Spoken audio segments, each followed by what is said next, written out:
EDSA na tayo! EDSA! Kasama mong natatrap. Diego Bandido! Go Diego! Go Diego! Go Diego! EDSA!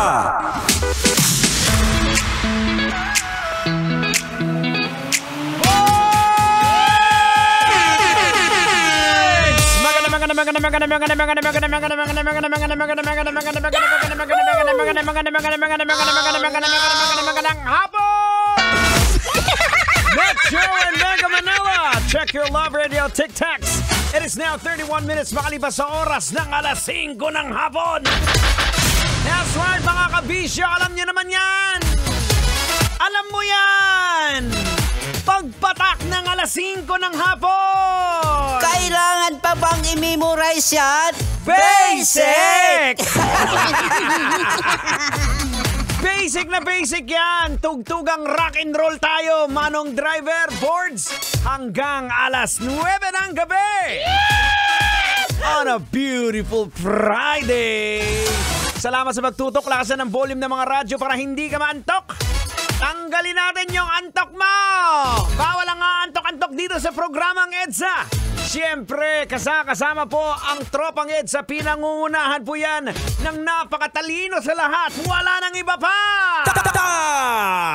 Henyo! Natender, pero Diyos pa rin kag nagarago mo.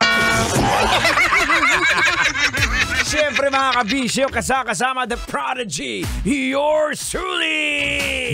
Diego Bandido! Pag may buhok, kailangan pa bang i-memorize yan? Basic! Hindi ako yan! No.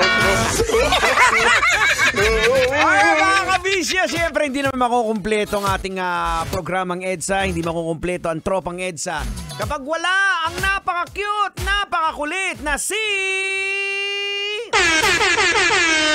Duday! Say hello to everybody, everyone! Hello po sa inyo lahat po! Good afternoon po! Ako po, my name is Duday. I will be keeping you company po hanggang alas 9 po ng gabi. Siyempre, kasamang napakagwapo kong lolo Tangenyo. At siyempre, yung uncle kong kalbo. No. Pabira ka naman, Duday! Bakit ako ginaganyan, ha? Aray! Bakit lang? Bakit mo sinisigawan yung apo ko? Bakit? May buhok ka ba? Wala.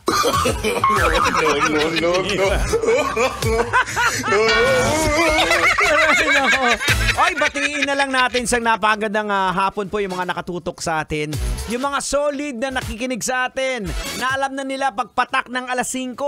Kailangan pa bang i-memorize yan? Basic na basic. Nilalakasan kagad ang volume ng radyo. Shout out of course sa Car Club Garage dyan sa may Mosaiteo Road sa may Molino, Cavite. Maraming salamat sa laging pakikinig, especially kay Sir Chris and Ma'am Melay Henson. Ayan, pagdating ng maintenance ng inyong sasakyan, ha? Alam nyo na, Car Club Garage. Hanapin nyo lang sila sa Facebook. Kaya dyan din ako tumatambay eh. Napakabait kasi ng mga staff nila dyan. Lalong-lalo na sila Sir Chris and Ma'am Melay. Magandang hapon po, Car Club Garage. Speaking of mga sasakyan. Kahapon, grabe. Alam nyo ba, pumalakpak yung tenga ng ng mga e-bike owners.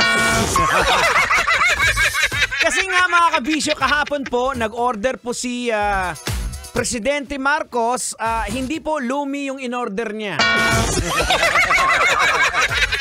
Yung in-order niya po, in-orderan niya yung MMDA at lahat ng mga LGUs na itigil muna ang pag-impose ng mga penalty at pag-impound ng mga e-trikes at e-bikes at iba pang mga vehicle na ito'y within the national, na dumadaan within the national roads sa Metro Manila.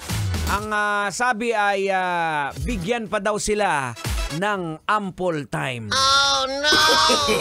No. Kailan yung ample time, El Presidente? Tingnan nyo.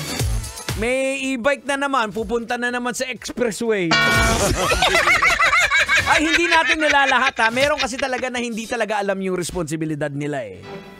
Alright mga kabisyo, tuloy-tuloy ang bakbakan. Musikang rock and roll. Kita nyo naman, maririnig mo Manong.